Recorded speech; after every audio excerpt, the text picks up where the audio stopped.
Karen Nyamu ena ũru mũingĩ mũno. Nĩarakorirwo akĩitũrũra na kuumbũra maũndũ maritũ akĩaranĩria na arũmĩrĩri ake nenda-inĩ ciake cia ũkinyanĩria.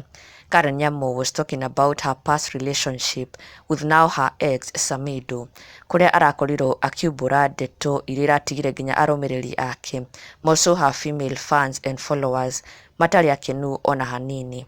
Na onao marakorwo agũkĩrĩra Samido thutha wa kũigua ndeto iria Karen Nyamu arakorirwo akiumbũra.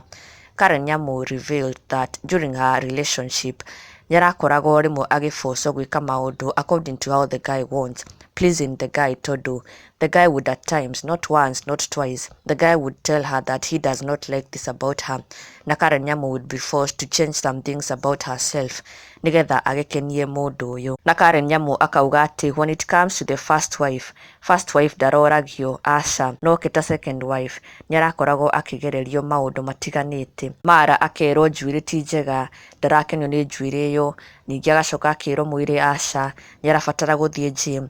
Na all these were revealed by Karen Nyamu, na nĩ ndeto iratigire nginya mafans ake magegete kuona atĩ matira-expectagi maũndũ no makorwo marahanaga ũguo during that time that she was with Samido.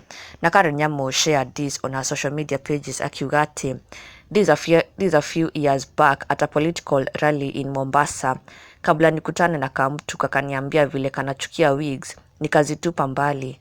Hahaha, wacha tu nicheke sababu siwezi lia. Haha Karen Nyamu akiuga atĩ nĩakorirwo akĩrwo atĩ mwanake ũyũ nĩakorirwo akĩmwĩra atĩ kendendete njuĩrĩ ici cia wigs, endete tu njuĩrĩ natural, na koguo Karen Nyamu akĩenda kũmũkenia agĩkorwo agĩbocwo gũteanĩria njuĩrĩ ciake cia wigs na gũtigwo na njuĩrĩ yake natural. Actually, that now explains to us why she's always in her natural bob cut, nĩ tondũ nĩakorirwo akĩrwo atĩ mwanake nĩakorirwo akĩmwĩra atĩ kendendete wigs. That was the first thing that she revealed. Na aracoka ningĩ gũkorwo akiumbũra atĩ matters to do with weight, akiuga atĩ first wife atĩ ona angĩanorire atĩa, ona angĩikarire atĩa, kendarĩhagĩrwo gym, no Karen Nyamu anora nĩarakoragwo akĩrĩhĩrwo gym. Na this is what she shared akiuga atĩ first wife hata anone vibaya haambiwangi, lakini wewe unalipiwa gym very fast. This life how wife wanaenjoy sana.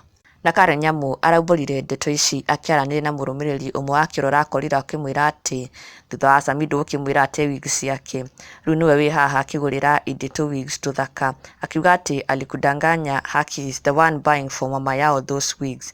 Na nĩho Karen Nyamu arareply na kuumbũra ndeto ingĩ akiuga atĩ there were some double standards, kendaretĩkĩrĩtio gũkorwo akĩhana a certain way, but when it comes to the first wife had all the free will. Na ndeto ici cia Karen Nyamu gũkorwo agĩtũmwo gym, akĩragwo mara njuĩrĩ imwe aca tigane nacio, itinakenia mafans ake ona hanini, most of the female fans na marakorwo akwĩyumĩria na kwĩra Karen Nyamu angĩkorwo mau nĩmo maũndũ arageragerio, then it's good that she walked out, because she is now a free woman who deserves better than gũkorwo agĩbangabangwo. Na Karen Nyamu ararĩkĩrĩria na kuga atĩ all women should be free in their relationship, akiuga seriously kuna watu wanaambianga mtu awachane na kitu na unawacha, please stop it, you should never, and that's not what I am encouraging. My ex only said hapendi na pia mimi nikawacha kupenda, but you need to be free when dating, very important. Na ndũgakĩriganĩrwo gũsubscribe for the latest and trending Kikuyu celebrity news. Never miss an update, subscribe now.